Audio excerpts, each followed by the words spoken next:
तो hello friends, तो आज क्या स्टार्ट करेंगे हम लोग। ऑर्गेनिक केमिस्ट्री का जितना भी पार्ट चल रहा था आपका, उसका नेक्स्ट टॉपिक पढ़ेंगे आज। ओके, आज लास्ट दो टॉपिक बचा है, उसको खत्म करते हैं तो आपका यूनिट 5 बीटेक के सिलेबस के हिसाब से ओवर हो जाएगा आप लोगों का। एक बचा रहेगा ड्रग डिलीवरी के बारे में, मतलब ड्रग से related, how the synthesising the drug, ये सब के बारे में मैं एक और वीडियो दे दूंगा, फिर आपका यूनिट कंप्लीट हो जाएगा। ओके, तो आज क्या स्टार्ट करते हैं, गॉम्बर्ग रिएक्शन। ठीक है, Gomberg reaction based on free radical है ये भी आपका। तो गोमबर्ग रिएक्शन क्या होता है यहाँ पे देख लेते हैं एक बार। तो Gomberg reaction is generally classified as coupling reaction. Coupling reaction मतलब इसमें दो चीज़ों को जोड़ा जाता है। जैसे कि आप लोग बाइफेनाइल बनाते हो ना आप लोग, जैसे सपोज करो, मान लो कोई दो चीज़ मिल रहा है इसमें, जैसे आर को आर से जोड़ रहे हो आप, मतलब कपलिंग हो रहा है ना दोनों आपस में, ये एल्केन बना दे रहा है, तो ये क्या हो जाएगा आपका, कपलिंग हो रहा है एक टाइप का। मान लो कोई फिनाइल ग्रुप को आप किसी अल्काइल ग्रुप से जोड़ दे रहे हो, तो फिनाइल कपल कपल कर रहे हो ना इसको, या किसी पीएच ग्रुप को पीएच से जोड़ रहे हो, मतलब फिनाइल ग्रुप को फिनाइल ग्रुप से जोड़ रहे हो। तो इसके बहुत सारे मेथड है। ठीक है, तो यदि मान लो आर का आर से यदि जुड़ रहा है, मतलब कोई अल्काइल ग्रुप जो है अल्काइल ग्रुप से डायरेक्टली अटैच होता है, तो उसको क्या बोलते हैं, वुड्स रिएक्शन। आप लोगों ने ट्वेल्थ में पढ़ा होगा ये। ठीक है, ट्वेल्थ और ट्वेल्थ वाले बच्चों के लिए भी ये यूजफुल होगा। तो ट्वेल्थ वुड्स रिएक्शन आगे मैं बताऊंगा इसके बाद, गोमबर्ग रिएक्शन के बाद। ओके, यदि आर और आर यदि अटैच होता है, कपलिंग होता है, तो उसको बोलते हैं वुड्स रिएक्शन। तो मान लो यदि पीएच और पीएच का के साथ हो रहा है, ठीक है ना, तो इसको क्या बोलेंगे, फिटिंग रिएक्शन। और एक होता है Wurtz Fittig reaction. Wurtz Fittig में क्या होगा, एक आर जुड़ता है उसमें और एक पीएच जुड़ता है उसमें। ओके, तो ये है इसका तीन टाइप का, Wurtz reaction, Wurtz Fittig reaction और फिटिंग रिएक्शन, तीन में ये डिफरेंट होता है। ठीक है, तो अब गोमबर्ग रिएक्शन क्या करता है, इसमें हमेशा पीएच को पीएच जोड़ता है, मतलब डाइफेनाइल बनाने का काम करता है ये। ओके, डाइफेनाइल बनाने का एक और मेथड है जिसको बोलते हैं उलमान रिएक्शन, उलमैन। ओके, ये उलमैन रिएक्शन भी क्या करता है, डाइफेनाइल ही बनाता है, लेकिन उसमें कैटलिस्ट अलग होता है, रिएजेंट। तो रिएजेंट में इसमें क्या होता है ना, कॉपर कैटलिस्ट यूज किया जाता है उलमान रिएक्शन में। दोनों का प्रोडक्ट सेम होता है इसमें, इस बात का ध्यान रखना थोड़ा। ओके, एक चीज, तो अब ये होता क्या गोमबर्ग रिएक्शन देख लेते हैं एक बार। So Bomber reaction is a generally classified as coupling reaction. These are those reaction in which two fragments are joined together. Two fragment होगा जिसमें joined together, मतलब दोनों आपस में जुड़ेंगे with the help of a metal catalyst। इसमें भी metal catalyst का यूज किया जाता है। ठीक है, प्लेटिनम और समथिंग लाइक। तो इसमें क्या होता है, the most common coupling reaction is the cross coupling reaction. Cross coupling reaction होता है इसमें। ओके, तो इसमें देखो, अब इसका फर्स्ट स्टेप रिएक्शन मतलब सिंगल स्टेप रिएक्शन क्या लिया, बेंजीन लिया। और ये क्या है आपका, डाइजोनियम सॉल्ट, जो बेंजीन डाइजोनियम सॉल्ट बोलते हैं ना लोग, ये वही वाला सॉल्ट है। ओके, तो बेंजीन डाइजोनियम सॉल्ट हो या कोई डाइजोनियम सॉल्ट को जब आप बेंजीन के साथ रिएक्ट करोगे in the presence of base, strong base, ठीक है, तो ये बाइफेनाइल में चेंज हो जाता है। अब चलिए इसका मैकेनिज्म देखते हैं, वन मैकेनिज्म कैसे होता है इसका। ओके, तो सबसे पहले इसमें क्या लिया ना, डाइजोनियम सॉल्ट है ये वाला जो आप लिए हो, जिसको बोलते हैं आप लोग बेंजीन सॉल्ट ना। तो डाइजोनियम सॉल्ट का यहाँ रेजोनेंस होगा, इधर का इलेक्ट्रॉन इधर जाएगा तो इधर प्लस पॉजिटिव चार्ज आ जाएगा, सॉरी ऊपर इसमें जाएगा, उल्टा जाएगा, उल्टा बोल दिया मैं। तो यहाँ पे पॉजिटिव चार्ज आ जाएगा, ये बन गया आपको। और बाकी ये क्या हो जाएगा, क्लोरीन माइनस में चला जाता है, बेंजीन डाइजोनियम सॉल्ट। इसमें क्या होगा, NaCl बाहर निकलेगा सबसे पहले। तो इसका जो ये जो Na है और ये जो Cl है, ये बना के क्या हो जाएगा, NaCl यहाँ पे आउट हो जाता है, एलिमिनेट हो जाता है। तब बाकी बचा आपका OH। ये OH आके जुड़ता है किससे, OH में कौन सा चार्ज होता है, माइनस होता है, माइनस होता है ना। तो एज ए न्यूक्लियोफाइल काम करेगा ये। अब एज ए न्यूक्लियोफाइल काम कहाँ पे अटैक करेगा, जहाँ पे इलेक्ट्रॉन डेफिशिएंट कम होगा, तो ये चला जाता है इसके पास। ठीक है, तो सेम मैं भी इसके साथ किया, ऐसे देखो यहाँ पे ये बन गया आपका कंपाउंड। अब इसके बाद क्या होगा, अब ये आपका बन गया। ओके, एक प्रोडक्ट। अब उसके बाद जो बेंजीन डाइजोनियम सॉल्ट है, इसका अनदर मॉलिक्यूल। अब ये क्या काम करेगा, बाकी नाइट्रोजन ऑक्सीजन पे दो लोन पेयर होता है, लोन पेयर होता है ना ऑक्सीजन पे, उसका इलेक्ट्रॉन डेंसिटी ज़्यादा होगा तो न्यूक्लियोफाइल की तरह काम करेगा। फिर ये इलेक्ट्रॉन क्या काम करेगा, फिर जो अनदर मॉलिक्यूल ऑफ जो डाइजोनियम सॉल्ट है उससे रिएक्ट करेगा। ठीक है, तो ये इससे रिएक्ट करके क्या बना देगा आपको, इस टाइप का स्पीसीज। मतलब यहाँ पे क्या निकल रहा है बाहर, डीप्रोटोनेट हो रहा है, यहाँ पे डीप्रोटोनेशन का प्रोसेस हो रहा है। ठीक है, इससे रिलेटेड डीप्रोटोनेशन क्या है सब बताया मैं पिछले वीडियो में, आप जाके इसको रिफर कीजिएगा। ओके, तब आपको पूरा चीज़ समझ में आने लगेगा। तो ये चीज़ हो गया, तो यहाँ पे माइनस पॉजिटिव प्रोटॉन बाहर निकला यहाँ से। अब क्या होगा, इसमें रीअरेंजमेंट होना चालू होगा, देखो कैसे होगा। अब यहाँ पे ना नाइट्रोजन मॉलिक्यूल बाहर निकलता है एज ए फ्री। तो अब देखो क्या होगा, ठीक, ये वाला जो बॉन्ड है आपका नाइट्रोजन और ऑक्सीजन, ये बॉन्ड क्लीवेज होता है यहाँ से। तो इसका जो इलेक्ट्रॉन इधर चला जाएगा, ठीक है, ये हुआ। बाकी इसका जो एक इलेक्ट्रॉन है ये नाइट्रोजन पे शिफ्ट हो जाता है और इसका एक इलेक्ट्रॉन इधर शिफ्ट हो जाएगा, मतलब -N2 यहाँ से बाहर निकल जाएगा। क्या निकलेगा, -N2। ये जो N2 है ये बाहर निकल रहा है यहाँ पे। Nitrogen gas. अब देखो क्या हो रहा है, अब ये वाला इलेक्ट्रॉन इधर के मूव हो रहा है कि नहीं, तो यहाँ पे फ्री रेडिकल बनेगा। तो देखो अब फ्री रेडिकल बन रहा है कि नहीं आपका। तो ये फ्री रेडिकल बाहर निकलेगा, तो मैं यहाँ पे लिख दिया, देखो फ्री रेडिकल बाहर निकला ना ये वाला। और क्या निकल रहा है बाहर, ये वाला ग्रुप पूरा बाहर निकलेगा। और यहाँ का भी ग्रुप आ रहा है यहाँ पे, तो यहाँ पे भी फ्री रेडिकल होगा, एज अ माइनस बाहर निकल रहा है। अब ये बेंजीन बाहर निकला है यहाँ से।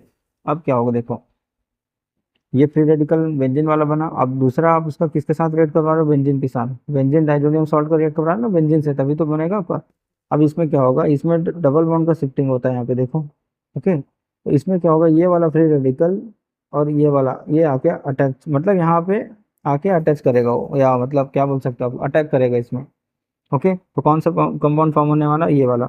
यहाँ पे ये डबल बॉन्ड नहीं है, थोड़ा दिमाग से हटा लेना, ठीक है। यहाँ पे फ्री रेडिकल बनता है, क्योंकि शायद हौच पौच हो जा रहा है, तो मैं फिर से कर दे रहा हूँ। यहाँ पे देखो क्या हुआ, ये वाला जो फ्री रेडिकल है क्या हुआ, इसके साथ आके, और ये वाला जो बॉन्ड यहाँ शिफ्टिंग हुआ, तो यहाँ माइनस चार्ज हुआ, ठीक है, ये प्लस चार्ज होगा ना। ये वाला बॉन्ड अब आके इसके साथ रिएक्ट करेगा, मतलब ये दोनों ग्रुप आके जुड़ता है आपस में, ये बोलना चाह रहा हूँ। यहाँ का इलेक्ट्रॉन इधर शिफ्ट हुआ, इससे यहाँ पे फ्री रेडिकल आ गया, ठीक है। नीचे कुछ नहीं है, ये वो गलत है। ओके, अब उसके बाद ये जो डबल बॉन्ड है, इसमें भी शिफ्टिंग चालू होगा, मतलब यहीं पे रेजोनेंस हो रहा है, रेजोनेंस की प्रोसेस हो रहा है चालू यहाँ पे, मतलब इलेक्ट्रॉन का डिलोकलाइजेशन की क्या बोलते हैं, रेजोनेंस बोला जाता है। तो अब इस रिंग में क्या होगा ना, रेजोनेंस का प्रोसेस चालू हो जाता है। मतलब जो फ्री रेडिकल होगा, पहले इधर था, अब ये फ्री रेडिकल यहाँ पे शिफ्ट हो जाएगा, इधर हो जाएगा, अब फ्री रेडिकल फिर से शिफ्ट होकर इधर आ जाएगा। अब देखो फाइनली क्या होगा आपका, ये वाला फ्री रेडिकल यहाँ बना। अब फिर इसमें क्या होने वाला है देखो, ठीक, ये वाला बॉन्ड इधर चला जाएगा, और ये वाला बॉन्ड कहाँ चला जाएगा, इधर की ओर। ये वाला बॉन्ड, फिर ये जो हाइड्रोजन प्रोटोनेशन होगा ना, ये प्रोटोनेशन ये वाला जो है, ये किससे आके रिएक्ट करने वाला है, देखो यहाँ से। ये जो निकला था ना बाहर, ये वाला मॉलिक्यूल, इसका जो फ्री रेडिकल होगा, इससे आके जुड़ जाता है। ठीक है, किससे जुड़ जाएगा, ये आके आपस में जुड़ जाएगा, सेम चीज। ओके, अब निकला क्या बाहर इसमें, निकला मतलब जुड़ जाता है, कहने का मतलब ये जो प्रोटॉन ट्रांसफर होगा ना इसमें, H माइनस ट्रांसफर होगा यहाँ पे। ओके, ये प्रोटॉन आके इससे आके रिएक्ट करेगा, ये मैं ऐसे बना देता हूँ लाइन से। ये आके OH हो जाएगा, और ये बाहर निकल जाएगा, बाकी क्या बचेगा देखो, ये वाला बॉन्ड पूरा बचा, और इससे जुड़ा हुआ है ना, तो ये क्या बना, वही तो प्रोडक्ट बना आपका बाइफेनाइल। आई होप समझ में आ रहा होगा आप लोगों को, मैं फिर से एक बार आपको बता देता हूँ, रिवाइज, फिर से रिवाइज करके। कि सबसे पहले क्या होगा, जब बेंजीन डाइजोनियम सॉल्ट होगा, उसका रिएक्शन होगा किससे, सोडियम हाइड्रोक्साइड के साथ। सोडियम हाइड्रोक्साइड में सोडियम NaCl बाहर हो जाएगा आपका इससे मिलके, और बनेगा क्या, OH माइनस आके अटैक करेगा कहाँ पे, यहाँ पे आके अटैक करता है। तो क्या बनने वाला है आपका ये। फिर आपको और अनदर मॉलिक्यूल, अब क्या लिए हो आप लोग, बेंजीन डाइजोनियम सॉल्ट का। अभी बेंजीन डाइजोनियम सॉल्ट का जो लोन पेयर इलेक्ट्रॉन है ऑक्सीजन का, ये आके अटैक करेगा इलेक्ट्रॉन डेफिशिएंट वाले स्पीसीज पे, मतलब ये दोनों आपस में आके जुड़ेगा, और ये जो प्रोटॉन होगा ये बाहर निकलेगा, ये वाला। तो डिप्रोटोनेशन का प्रोसेस हो रहा है इसमें। फिर देखो नेक्स्ट में क्या हो रहा है, अब यहाँ पे नाइट्रोजन मॉलिक्यूल बाहर निकलेगा, कैसे, ऑक्सीजन और नाइट्रोजन के बीच का ये जो बॉन्ड है, सिंगल बॉन्ड होता है ना ये वाला, तो एक इलेक्ट्रॉन इधर चला जाएगा, एक इलेक्ट्रॉन इधर चला जाएगा। ओके, तो एक इलेक्ट्रॉन इधर गया, यहाँ से तो कम्प्लीटली ये वाला ग्रुप कंप्लीट बाहर हो गया, ये देखो यहाँ पे कंप्लीट बाहर हो गया एज फ्री रेडिकल के फॉर्म में। Got it. अब इसके बाद ये जैसे बाहर निकला, यहाँ से ये वाला एक इलेक्ट्रॉन इसके पास जाएगा, और यहाँ से भी एक इलेक्ट्रॉन इधर, और ये नाइट्रोजन माइनस नाइट्रोजन यहाँ से बाहर हो जाएगा। अब बचा क्या, यहाँ पे भी ये वाला बॉन्ड इधर शिफ्ट हो जाएगा, और एज अ फ्री रेडिकल यहाँ पे आ जाएगा, मतलब यहाँ पे फ्री रेडिकल बनेगा ना जी, तो ये हो गया फ्री रेडिकल। अब क्या होगा, अब इसका रिएक्शन किससे होगा, बेंजीन के साथ। अब कुछ ना कुछ अनदर बेंजीन चाहिए ना, बाई कपलिंग करना, कपलिंग करने के लिए। तो ये वाला क्या होगा, अब यहाँ के जो बॉन्ड शिफ्टिंग होता है यहाँ पे देखो, एक इलेक्ट्रॉन इधर चला जाएगा, और उसका एक इलेक्ट्रॉन यहाँ से आके किससे रिएक्ट करने वाला है, इस फ्री रेडिकल से। फ्री रेडिकल ज्यादा रिएक्टिव स्पीसीज होता है, इस वजह से ये आपस में आके जुड़ेगा। अब ये इसके बीच में देखो बॉन्ड बना लेगा, न्यू बॉन्ड फॉर्मेशन हो रहा है। अब आपस में क्या होगा ना, इसके डबल बॉन्ड के बीच में मतलब डीलोकलाइजेशन ऑफ इलेक्ट्रॉन होगा, इलेक्ट्रॉन का ट्रांसफर होगा रेजोनेंस के थ्रू। रेजोनेंस के थ्रू क्या होगा, रेजोनेंस होगा ये वाला। अब उसके बाद इस पे ही डबल बॉन्ड आया, सेम चीज, इसमें बॉन्ड बॉन्ड शिफ्टिंग हो रहा है इधर उधर, और लास्ट में क्या बचेगा आपको, यहाँ पे आ जाएगा आपका फ्री रेडिकल। अब ये फ्री रेडिकल का शिफ्टिंग होगा, ये इधर आ जाएगा, और इसका ये वाला बॉन्ड का एक इलेक्ट्रॉन इधर आ जाएगा, और डबल बॉन्ड फॉर्म करेगा यहाँ पे। गॉट इट, क्या बोल रहा हूँ। बाकी ये जो बॉन्ड बचा है, ये तो हाइड्रोजन निकल गया बॉन्ड का।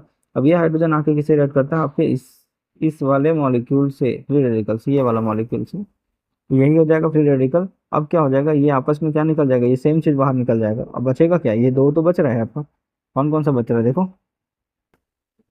समझ में आया क्या बोल रहा हूँ आपको, ये वाला रिंग बच रहा है और ये वाला रिंग बच रहा है, दोनों आपस में जुड़ा हुआ है, तो क्या बना आपका प्रोडक्ट बने। ओके, तो ये है आपका गोमबर्ग रिएक्शन। तो क्या करता है, पीएच पीएच पीएच मतलब फिनाइल ग्रुप बोल रहा हूँ मैं, ठीक है, इसको दोनों को आपस में जोड़ने का काम करता है इस मैकेनिज्म के थ्रू। तो आई होप आप इस चीज़ को समझ रहे हैं। यदि नहीं समझ आया होगा तो कमेंट करके पूछिएगा। अभी नेक्स्ट में देखते हैं वुड्स रिएक्शन। अभी क्या देखेंगे, वुड्स रिएक्शन के बारे में। वुड्स रिएक्शन मैंने आपको बताया था, वुड रिएक्शन में क्या बनता है, एल्केन बनता है इसमें। ओके, आर और आर ग्रुप का कॉम्बिनेशन होता है इसमें। तो क्या होता है देख लेते हैं। जब एल्किल हैलाइड, तो क्या होगा, जब alkyl halide react with the sodium in dry ether to give the hydrocarbon containing double bond, the number of carbon atom present in the halide, this reaction is known as Wurtz reaction। ठीक है, मतलब इसका किससे करवाओगे आप, alkyl halide के presence में करवाओगे। तो यहाँ पे क्या लिया, 2 मॉलिक्यूल ऑफ एल्किल हैलाइड दिया हुआ है in the presence of sodium. Sodium यहाँ पे लिया जाता है, सोडियम इसलिए लिया यहाँ पे, मतलब सोडियम लिया जाता है मेटल के प्रेजेंस में होगा ना कपलिंग। तो इसमें क्या है, सोडियम का यूज़ किया। और ड्राई ईथर का यूज़ क्यों करते हैं, क्योंकि सोडियम, ड्राई ईथर का मतलब होता है ये मॉइस्चर फ्री ईथर होता है, मॉइस्चर फ्री सॉल्वेंट होता है। जो देखो, यदि सोडियम में यदि आप वाटर के साथ ये तुरंत रिएक्ट हो जाता है ना, तो इस क्या हो जाएगा, इसकी जो इसका जो इफेक्टिवनेस है वो कम हो जाएगा। तो फिर ये प्रॉपर प्रोडक्ट नहीं बनाएगा आपका एल्केन। ठीक है ना। तो सोडियम बहुत ज़्यादा सेंसिटिव होता है, इसलिए इसको क्या लिखते हैं, गैसोलीन में रखते हैं। इतना तो सब जानते हो आप लोग, गैसोलीन में इसको डिसॉल्व डिसॉल्व नहीं, मतलब अंदर डिप करके रखा जाता है ताकि ये रिएक्ट ना कर सके एटमॉस्फेरिक मॉइस्चर से। ठीक है, इसलिए यहाँ पे डाई ईथर का यूज़ कर रहे हैं ताकि उसमें कोई भी मॉइस्चर मॉइस्चर फ्री हो सॉल्वेंट।